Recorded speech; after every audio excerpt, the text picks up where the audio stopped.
Going on to question 14 now. Which choice completes the text? That's our prompt. We should always start right there. Which choice completes the text? Now, completing the text, that's kind of a predictive question type. In other words, we need to understand it well enough to be able to predict what they're going to say next. However, in most instances, all you have to do is just summarize the main idea and you'll find the right answer.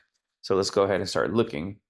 These ecologists examine the behavior of field collected and lab collected spiders.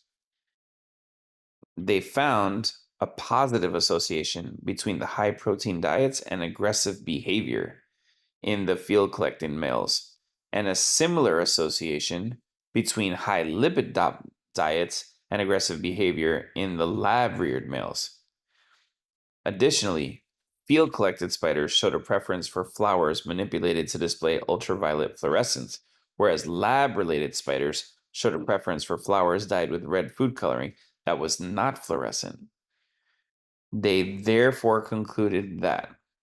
So, what are we seeing in the passage? We're seeing these critical differences between the field grown and lab grown.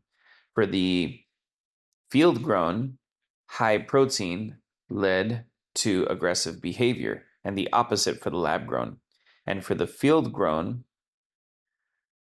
there was a preference for flowers that had the UV fluorescence, whereas for the lab grown, it was the opposite. There was a preference for flowers that were dyed with artificial food coloring that was not fluorescent.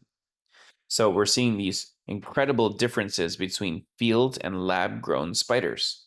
And that's me answering it in my own words. Let's start looking at the answers. A, rearing conditions likely affect the responses of the spiders to experimental stimuli. That sounds perfect because the rearing conditions is the idea of field versus lab, and they affect the responses. In other words, the preferences. So that's perfect. B, being raised in a lab setting reduces aggression among male bold jumping spiders. It wasn't about whether or not there was aggression, it was about aggression based on the diet, so we can get rid of B. C, lab settings are more suitable for studying bold spiders than their flower preferences. Okay, so C says lab settings are more suitable for studying their diets than their flower preference. We didn't really see anything about which lab settings were more suitable for studying one thing as opposed to the other. That wasn't really what it was about. And D, experiments involving bull jumping spiders should make use of lab reared individuals. There was no argument that lab reared individuals are critical and we should not overlook them. So D is kind of off topic as well. And so A is the answer to number 14.